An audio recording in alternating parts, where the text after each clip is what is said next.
Banks spent decades trapping black families in a cycle of debt. Yet in the 1960s, thousands of black men paid for every car, home, and appliance with cash, shutting the door on creditors entirely. Their secret was a code passed down through generations, forged in the shadow of sharecropping and redlining. Why did this proud discipline flourish precisely where American banking wanted it gone, and what did it cost to keep? The roots of resistance run deeper than you think.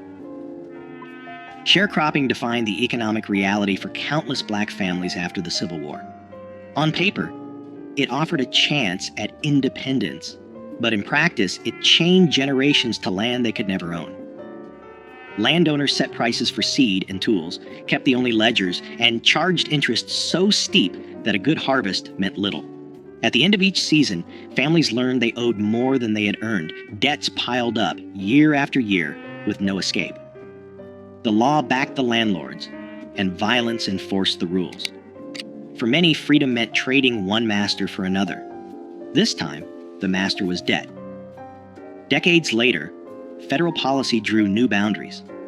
In the 1930s, the Home Owners Loan Corporation created maps that colored black neighborhoods in red, labeling them too risky for investment. Banks followed the lines. Mortgages, business loans, and even basic checking accounts were denied to anyone living inside the red zones.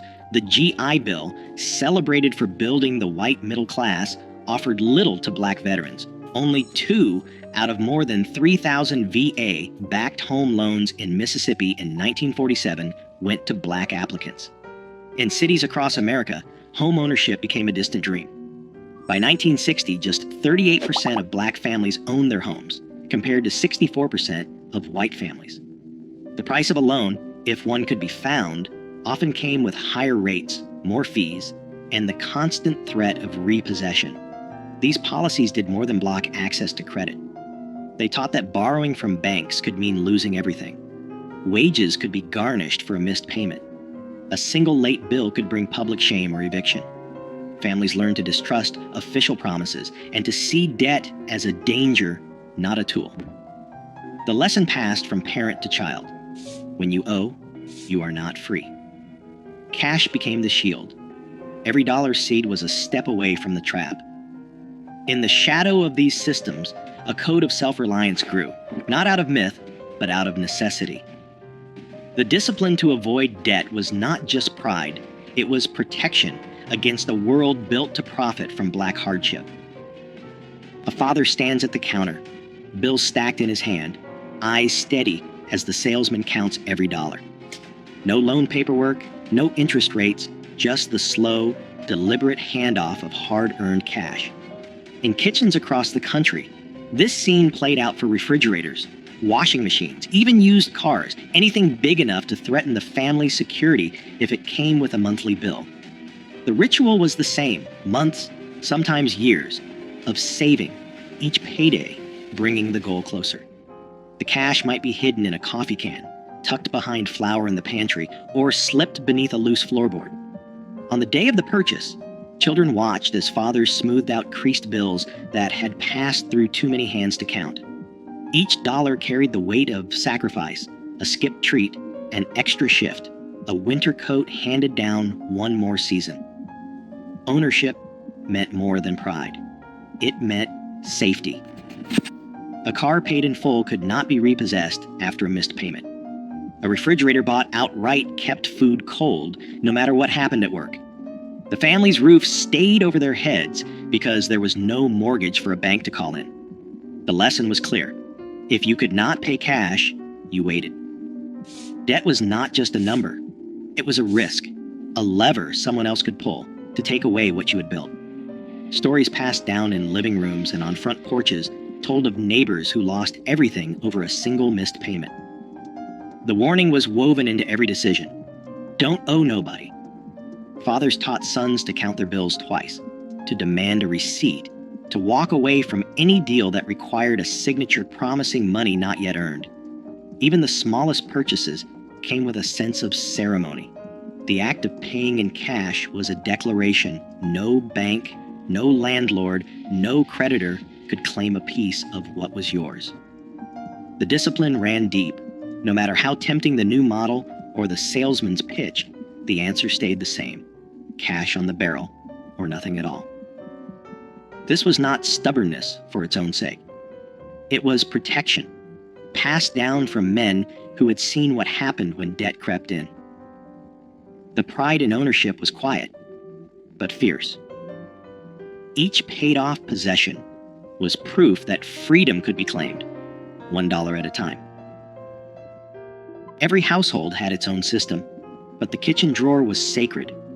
Inside, envelopes lined up like soldiers, each one marked in careful handwriting: rent, groceries, light bill, church, a little for savings. On payday, mothers sat at the table with stacks of cash, counting out each dollar by hand. No calculators, no bank statements, just memory and discipline. The ritual never changed. She would break the bills, fold them once, and slip them into their envelopes. If the grocery envelope ran low, meals got simpler. If the rent envelope was full, a sigh of relief might escape, but never a celebration. Money for treats or new shoes waited until every envelope had what it needed. Children learned early not to touch those envelopes. The lesson was clear: each dollar had a job, and every job had to get done before anyone could think about extras. Sometimes a few bills got tucked away in a spot only she knew, behind a jar of beans, under the lining of her purse. Inside a book no one would open. That was emergency money. It was not for spending. It was for when the heater broke, or the landlord came around 2 days early, or a cousin needed bus fare home. Neighbors swapped stories about the best hiding spots, but the method was always the same. Never let money slip through your fingers. Never let a bill go unpaid. If an envelope emptied before the next payday, the answer was simple: you waited. No borrowing, no pleading with the store for credit. Credit was a trap, and mothers knew it. The empty envelope was a warning, not an invitation to spend what you did not have. This was more than thrift. It was a code. The envelopes kept the family safe, 1 week at a time. A new coat or a Sunday roast came only after the rent and lights were covered. The rules were strict, but they kept the wolves from the door. Children grew up watching, learning that every purchase was planned, every expense measured. The kitchen drawer, with its stack of envelopes, was the real bank, the only one that could be trusted.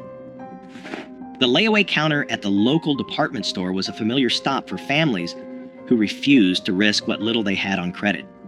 At Sears or JCPenney, a mother might place a winter coat or a child's bicycle behind the counter in August, leaving a few dollars each week until the final payment set it free. There was no interest, no paperwork, and no fear of a missed payment turning into a crisis. Clerks recognized regulars by name, sometimes calling out when a new shipment arrived or a sale was coming up. Each payment was recorded in a logbook, a quiet tally of patience and discipline. The item stayed locked away untouched until every dollar was paid. Then, and only then, did it belong to the family. Around the holidays, banks and savings clubs ran ads for Christmas clubs, inviting customers to deposit a little each week. By December, the bank handed back the total in cash, ready for gifts or a special meal. There was no temptation to borrow or run up a tab. The Christmas Club passbook, stamped with each deposit, became a small badge of pride. It was proof that waiting brought its own reward, that a holiday could be joyful without a single cent owed. For families who remembered the shame and danger of borrowing from landlords or store owners, these systems offered something rare: control. Layaway and savings clubs worked because they fit the rhythm of working life, the steady grind of paydays, the slow build toward a goal. There was comfort in knowing that the new dress or the toy train would come home only when it was truly paid for. Children learned the lesson early. Good things were worth waiting for, and nothing was more satisfying than carrying home a package that belonged to you outright. Even as department stores began to push credit cards and instant approval, many families held on to these habits. The layaway counter stayed busy through the 1960s, a quiet rebellion against the lure of easy debt. In the end, every purchase was a small victory, earned, not owed. In back rooms and kitchens across black neighborhoods, the susu was as steady as the ticking of a clock.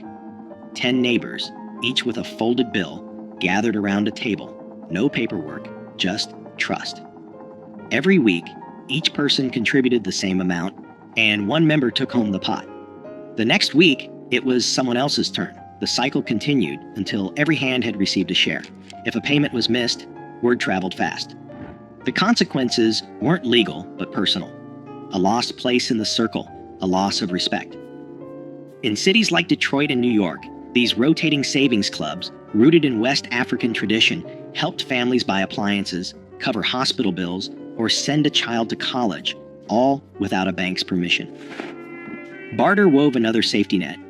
A mechanic traded a brake job for a basket of tomatoes. A seamstress hemmed pants for a sack of potatoes. Skills moved through the neighborhood as quietly as cash, and every exchange kept money close. Repairs stretched the life of radios, shoes, and washing machines. Nothing was wasted. A broken toaster found its way to the neighbor with a soldering iron and a knack for coaxing life from tired wires. Oral histories recall how these trades built a web of support, sidestepping the need for credit and keeping families afloat. Churches anchored these networks. Sunday offerings funded more than sermons. They paid for groceries, rent, or a few dollars slipped into a father's hand after service. The help came quietly, with the understanding that one day the favor would be returned. Sermons warned that debt was a shackle, not just a number. The church's aid was both spiritual and practical, reinforcing the lesson that freedom meant living within your means. Insurance agents from North Carolina Mutual and Atlanta Life walked door to door collecting dimes and debit books. These small premiums bought peace of mind, a dignified funeral, a cushion for hard times. The agent knew every family by name. Miss a payment, and the agent returned, not with threats, but with concern. Accountability ran both ways. Each system, susu, barter, church, insurance, rested on a single rule: take care of your own. Pride in these arrangements ran deep, proof that even when banks shut their doors, black families could build wealth, protect each other, and remain free from debt. Credit offers began arriving in mailboxes, thick envelopes promising instant approval, and a line of credit with no questions asked. The language was slick: buy now, pay later, no money down, just sign and take it home. Department stores and national banks, locked out of black neighborhoods for decades, now saw a new market. They sent out applications by the thousands, sometimes addressed to resident or occupant, hoping to catch anyone willing to bite. The numbers looked tempting: a bank AmeriCard with a $500 limit, a Sears card for new appliances, a department store line for back-to-school clothes. But the fine print told a different story. Interest rates hovered at 18%, sometimes higher. Annual fees chipped away at any savings. Miss a payment, and penalties stacked up fast. Late fees, higher rates, even threats of wage garnishment. Newspaper ads and radio jingles painted credit as a ticket to the American dream. In reality, the terms were designed to keep balances growing. A $200 refrigerator bought on credit could cost $350 by the time it was paid off. Department stores trained clerks to pitch store cards at the register, offering discounts on the first purchase but locking families into revolving debt. Some banks used out-of-state charters to sidestep local usury laws, importing higher Nebraska or South Dakota rates into cities like Detroit and Chicago. Letters arrived every week, each one promising a better life, each one a trap disguised as opportunity. The pressure was relentless. For families who had learned to save every dollar, the flood of offers felt like an attack on their discipline. The old code, wait, save, own, met a new world where patience was out of style and debt was sold as freedom. The first cracks appeared when neighbors started showing off new furniture, or cars bought on credit, the price hidden behind a monthly bill. Banks called it progress. For many, it was the beginning of a new kind of risk. The old rules began to slip away in the late 1960s. Factories that once offered steady paychecks shuttered their doors, leaving entire neighborhoods without work. In Detroit, Chicago, Newark, and Watts, unrest swept through the streets. Businesses boarded up windows or left town altogether, taking jobs and stability with them. The corner stores that once offered layaway stopped offering the service, shifting to cash or credit-only policies as insurance costs soared and profit margins shrank. Families who had always relied on cash found their budget stretched thin by rising prices and shrinking incomes. Savings, hidden in coffee cans and envelopes, vanished quickly when paychecks stopped coming. The Susu circles, once tight and reliable, struggled as members lost jobs or moved away. Even the church, a last line of defense, faced dwindling offerings as more families needed help than could give. The safety nets that had protected generations began to fray. Some men took on odd jobs or hustled for cash, but the steady grind that had made saving possible was gone.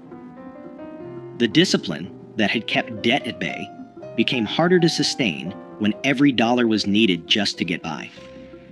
Temptation grew as neighbors, desperate to replace what was lost, began to accept the credit cards and easy loans that filled mailboxes. The old warnings, never owe, never sign, faded under the weight of layoffs and closed factories. What had once been a badge of pride, living debt-free, felt less like a choice and more like a memory. The habits of patience and self-restraint, passed down for decades, were tested by forces no envelope system could hold back. In the space left by lost jobs and broken trust, debt began to creep in, quiet at first, then all at once. Today, consumer debt in Black communities stands at record highs, while payday lenders crowd out old systems of mutual aid. The strategies once born of necessity now hold a blueprint for financial resilience, especially as predatory credit adapts with every decade. The question isn't whether those cash-based codes still matter. The question is, who has the power to remember and who profits if we forget? Let your thoughts spark the conversation.